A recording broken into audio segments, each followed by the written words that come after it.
Hey guys, my name is JessiMew, and welcome back to Equilinox.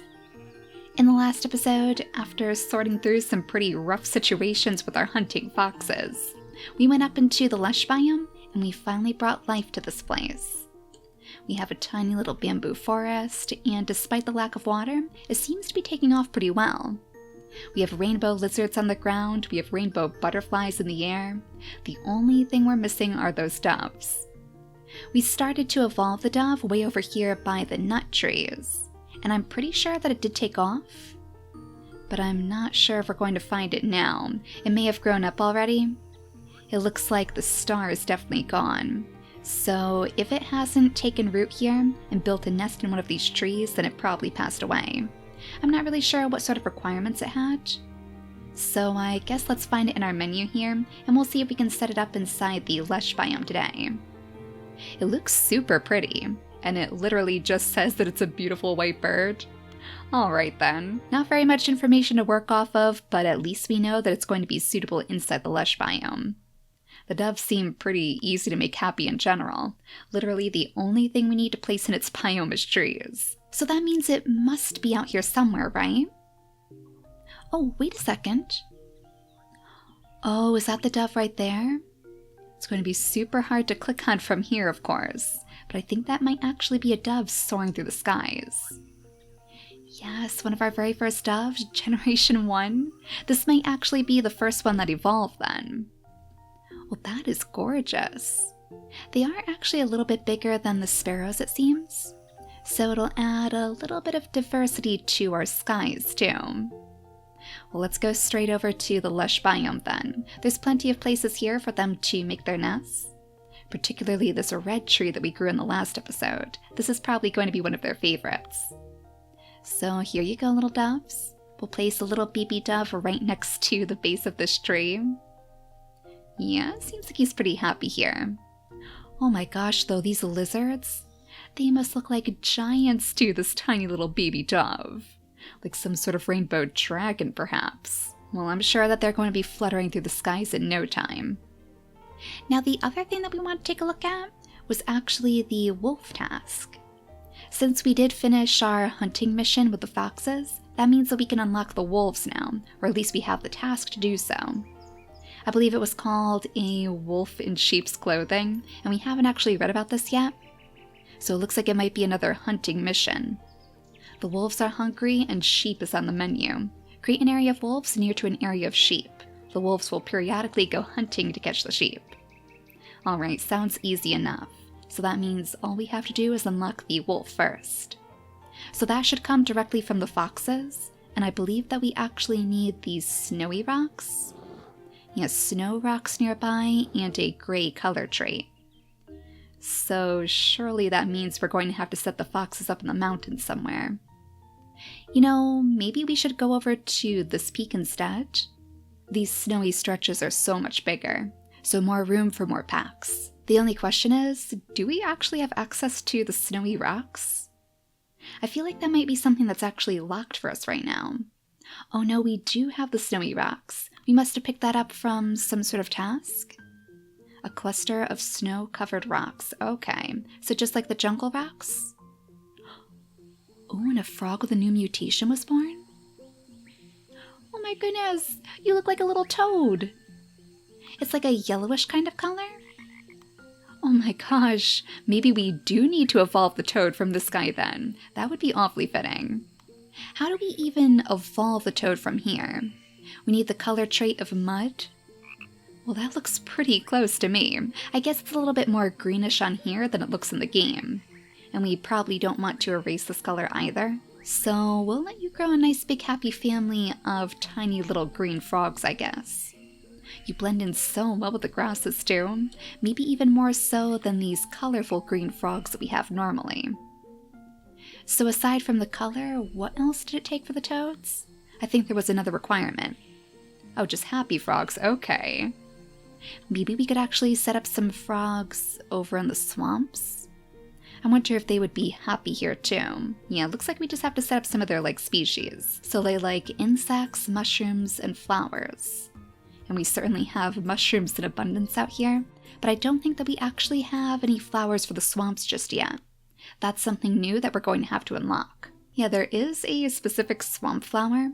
We could evolve this from the bulrush. So how do we do that? It looks like we need... oh, toads nearby? Okay.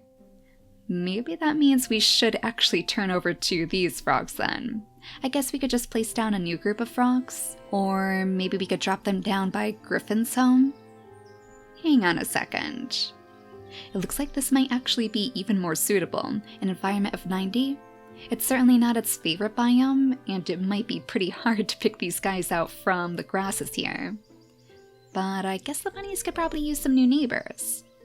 Yeah, let's go ahead and plop our little frogs right in the middle of all of these flowers, because it seems to really enjoy this place. And then we'll take this opportunity to change your color over to mud. I think Griffin would be pretty proud. It might not be a bright, vivid color like the rest of this magic forest, but we know that Griffin from Cattails loves his frogs. So I guess it's only right that we grow a little colony of frogs over here too. Our sheep are going to be very, very happy with them. Now let's go back to the lush biome. Did our doves take off? Ooh, yes, I definitely see a nice big nest right in the middle of this red tree. And it looks like our dove might be flying around here with all the butterflies. Excellent. So I guess the doves don't grow quite as quickly as the sparrows do. It seems like their eggs are always hatching. And in fact, there's only one lonely little egg inside this nest as it is. So the doves are going to take a little bit longer to take off and fall, but that gives us lots of time to grow our snowy biome way up on the hills. We could probably have the wolves' territory wrap all the way around to this tallest peak. They would be like the kings and queens of the land sitting way up here. So in order to get this place fertile enough to actually support some life, I think all we have to do is start by placing down some of the rocks. I'm pretty sure that these fir trees preferred an area with a large rock species. So surely that counts as a snowy rock stew? So let's get some actual snow on this mountain. We'll place a whole bunch of rocks right along the cliffs, and that should offer plenty of spaces for the fir trees to thrive. Oh, and I see those little berry bushes down here too. I was actually wondering if maybe we could take some of those and bring them over to our goats. These poor little goats, they've done such a number on these apple trees that they've pretty much pushed all of them away from their territory. So it's pretty hard for them to find food now that Mother Mischief is gone, and now that so many of their apples have been taken away by the apple guardians. So I figured the berry bushes might be a pretty good snack. They seem to like any sort of fruit, and while it might not be as fun for them to eat from, at least then we know they won't starve. Ooh, it doesn't look like they like something over here. I wonder if it might be the rocks? Maybe they don't like large stones. There must be some place we can get it to thrive though. Right over here seems pretty good, but we actually have a few berry bushes over here anyways. Maybe they're already picked clean. Maybe that's why the goats are having trouble. And I suppose we could try to place one down here. 50% environment. It's not the best, but they might last long enough to give our goats a fighting chance. Yeah, it looks like about 66. That might be the highest. So we'll go ahead and place one right there too. And maybe if you goats can learn to mind your manners, these berry bushes will actually stay. And there's the very first tiny little fir tree saplings. Yeah, I definitely want to see how far we can stretch it. We'll need some more rocks over here too, of course. But these snowy rocks are working like a charm. We'll probably have to place a few of those little pebbles down too, because I do remember that some of the plants also like these. It seems like the rockier the environment is, the better it is for the creatures up here. They're clearly used to thriving in harsh conditions, but rocks are definitely not going to feed an entire group of sheep. We'll probably have to place some of those holly bushes in for that instead. I wonder if maybe we could have our sheep living a little bit further downhill. That would give them access to the berry bushes. I'm sure it would provide a bit of a more comfortable living area for the sheep in general as well. Yeah, maybe that'd be a good idea. The question is, what are we going to place over here that the foxes can actually hunt? We still need to evolve the foxes after all, and we need to get them somewhere close to the snowy rocks. Could we just place the snowy rocks in the middle of this field though? I mean, it wouldn't make any sense if we had this giant snowy rock just pop up in the middle of the meadow. I wonder if that's actually going to affect the environment too. Like, surely there must be some sort of drawback to this. I don't know. I don't want to risk completely ruining our first original area right here. Our first sheep. We're already on generation 64 with these guys. Oh my gosh, talk about surviving and thriving. There's only 4 of them left, but they clearly have it made out here. And I guess they do appreciate their fox neighbors. So I'm guessing that means the foxes are not going to go hunting the sheep anytime soon. It must be a little bit too big of a meal. Maybe we'll have to go with something like the guinea pigs? I wonder if they would go after those instead. They hunt chickens and small herbivores. Yeah, so the guinea pigs would probably work. And maybe even the squirrels too, if we could get some nut trees? Oh no, did our squirrels go missing again? My little pirates, what on earth are you doing with my squirrels? How did you manage to overthrow the squirrels again? Jughead the guinea pig, I'm gonna blame it on you. I think you're the one who's inspiring all of these uprisings. Well, I guess we'll go ahead and try it again. Another group of squirrels for another nut tree, and we'll see if maybe you can survive these gluttonous guinea pigs. Not sure what's causing this because it seems like they have plenty of food, but I guess we'll have to inspect it more closely in the future. We'll save those pirate adventures for a different day though. We have our hands full as it is with these snowy biomes. So yeah, let's make sure that we can get it snowing up here too, just like it is over by the winter woolies. We might as well actually change this over to the mountain if we can. Snow, there we go. That'll show us we can actually grow up here. Oh, tulips actually work? Oh, interesting. I didn't realize that the tulips would take root up here. Okay. Clearly it needs a little bit more of a fertile land to work with, but that's interesting. We could actually have some flowers growing up in the hills. I wonder if it would be happier over on this side? Oh, much, much happier. Well, my little coats, you're going to be quite surprised to find some little tulip blooms poking up between the snowdrifts. That's going to be super pretty. We could even change the color to give them a nice good pop. What would be the most striking color in all the snow? I mean, maybe something like a ruby red, or even a black tulip, oh my gosh. Ruby red would blend in with the holly berries that we have too. Well, since it's so expensive, I think instead we'll go with the purple for now. Purple for the magic forest too. Maybe it'll inspire the magic to visit the mountains. Oh, we could even grow bluebells up here. And that evolves from the tulips, of course. How much do you want to bet that we could actually evolve the tulip as long as it's up in the highest peaks? Let's see. Oh my gosh, no way. We need a purple color, and it has to be in a snow biome. Well, you heard it here first, little goats. Bluebells are coming next. I wonder if the wolves would appreciate some bluebells in their territory too. Maybe they could be the bluebell pack of the mountains. Alright, so next let's get some of these holly bushes growing. That'll ensure that any little herbivores we place up here should have a pretty good chance of finding food.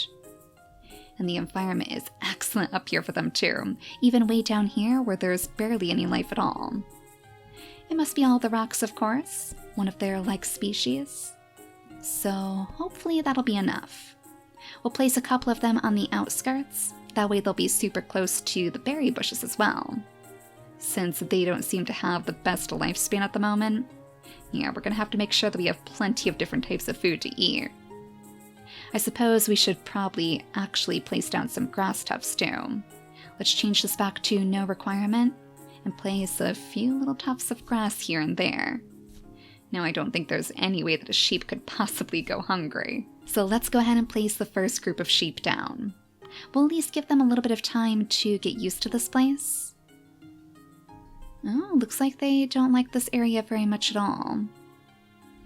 Well, the environment is still rather high, even though the suitable biome is very, very low. We probably had the same issue over there, didn't we?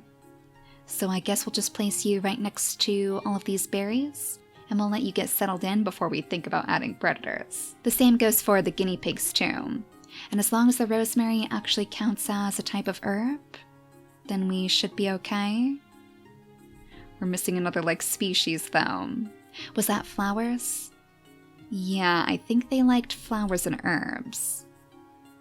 Well, let's place one group down right over here somewhere, and then we'll take a look at those tulips again. There we go, 2 little tulips for you. That should be plenty. And now little Ted the guinea pig is doing much, much better too. So after this group begins to flourish, then we can think about bringing in the foxes. I think we'll probably just grab one of the foxes that we have down here in the meadow. We can pick out one of the young ones and see if they can survive in the brand new environment. Now we should probably check on the progress of our frogs next. Oh my goodness, look at this, the ground is alive with hopping creatures. I think the frogs are the right color now though. They look much, much darker than they were before. Oh yes, definitely. So the only thing we're missing is satisfaction. Well, I know how to fix that. We can just go ahead and pluck one of these frogs straight up from the ground, transplant it, and bring it all the way over to the jungle, where the frogs seem to be in a much better state. Ooh, right next to all of our glowing plants. You should be much happier here, right? Yeah, I can see it already. Our toads will be here in no time. Ooh, and there's a new cedar tree mutation. Yeah, there we go. Our big orange cedar trees. There it is, hiding right next to our heather. And it looks like it has the same purple color as so many of our other trees do. Excellent, so I guess our plans are working. Since we changed our tulips over to that purple color, the magic forest is getting closer and closer to the other side of the world. Do we have any purple tulips yet? There we go, looks like they're coming along strong. So let's go ahead and change this to our selective breeding species as we also attempt to evolve it to the bluebell. That way they should take over this entire peak. No more of these boring old gray ones. Now it looks like our guinea pigs are still unfortunately struggling. There's still only one inside this group.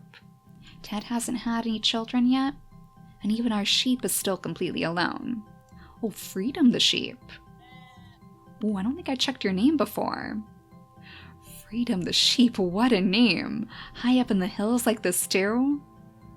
Oh, you must be loving this then. All out on your own, striking off, making a brand new home for the sheep army, and looking down on the rest like the queen you are. Well, they're going to need that sort of confidence if they want to take on the wolves, and I'm hoping that we'll be able to introduce them soon. Now it looks like our bluebells are actually ready up here. There we go, our very first little bluebells.